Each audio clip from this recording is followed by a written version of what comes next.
অনেক বছর আগের কথা। এক ছোট্ট গ্রামে থাকতেন হাজি আবদুল্লাহ। তার দুই মেয়ে, বড় মেয়ে ফাতিমা আর ছোট মেয়ে আয়েশা। ফাতিমা বয়সে ১৭, আয়েশা ১৪। তাদের মা অনেক আগেই ইন্তেকাল করেছেন। হাজি আবদুল্লাহ একা দুই মেয়েকে মানুষ করছিলেন। কিন্তু সময়ের সাথে সাথে তিনি আবার বিয়ে করলেন। নতুন স্ত্রীর নাম রুকাইয়া। প্রথমে সবাই ভাবল এখন পরিবারটা আবার পূর্ণ হবে। কিন্তু খুব অল্প সময়ের মধ্যেই বোঝা গেল রুকাইয়ার মনে দুই বোনের জন্য কোনো স্নেহ নেই।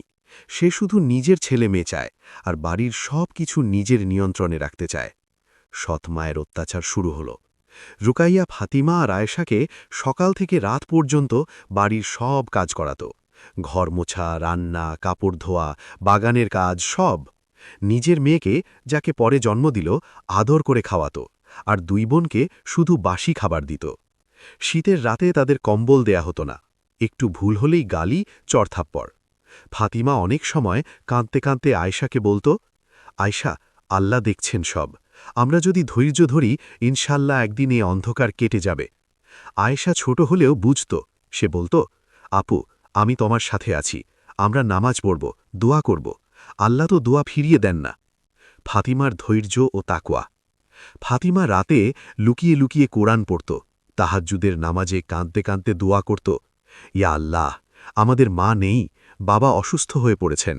আমাদেরকে এই জুলম থেকে বাঁচাও। আমরা তোমার ওপর ভরসা করি।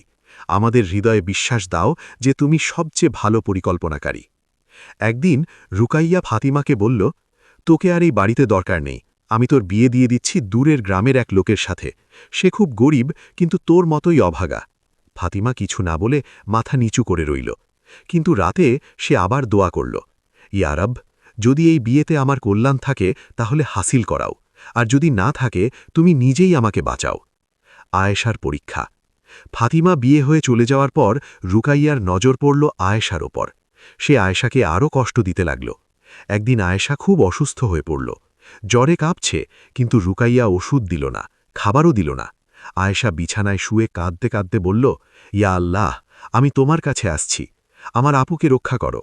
আমাকে যদি শহীদ করে নাও, তবু তোমার কাছে যেতে চাই। সেই রাতেই আল্লাহর রহমতে হাজি আবদুল্লার এক দূর সম্পর্কের ভাই গ্রামে এলেন। তিনি আয়েশার অবস্থা দেখে খুব কষ্ট পেলেন। তিনি রুকাইয়াকে বললেন, এ মেয়েকে আমি আমার সাথে নিয়ে যাব। আমার কোনো সন্তান নেই, আমি ওকে মেয়ের মতো দেখব। রুকাইয়া খুশি হয়ে রাজি হয়ে গেল। আয়েশা চলে গেল নতুন বাড়িতে। সময়ের চাকা ঘুরল। ৫ বছর কেটে গেল। ফাতিমার স্বামী খুব গরিব ছিলেন ঠিকই, কিন্তু তিনি ছিলেন খুব তাকওয়াশীল, নামাজি মানুষ। ফাতিমা তার সাথে মিলে ছোট্ট একটা দোকান দিলেন।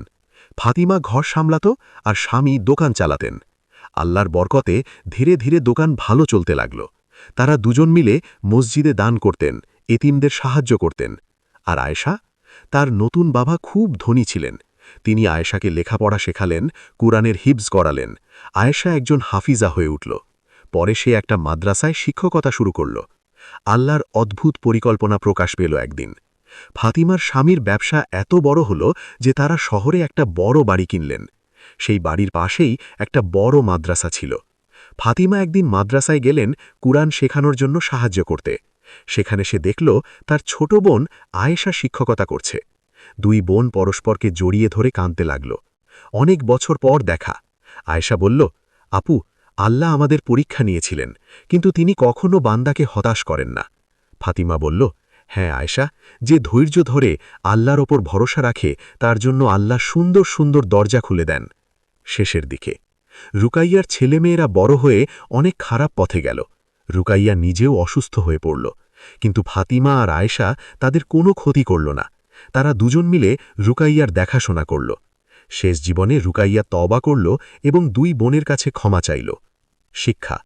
আল্লাহ বলেন, নিশ্চয়ই কষ্টের সাথে স্বস্তি আছে। নিশ্চয়ই কষ্টের সাথে স্বস্তি আছে। সূরা ইনশিরাহ।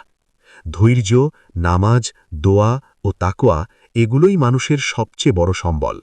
আল্লাহ যখন চান তখন সব কিছু উল্টে দেন। আসসালামু আলাইকুম। এই গল্প যদি আপনার অন্তরে কোনো আলো জ্বালায়, তাহলে আল্লাহর কাছে শুকরিয়া আদায় করুন। আরও এমন গল্পের জন্য সাবস্ক্রাইব করে রাখুন।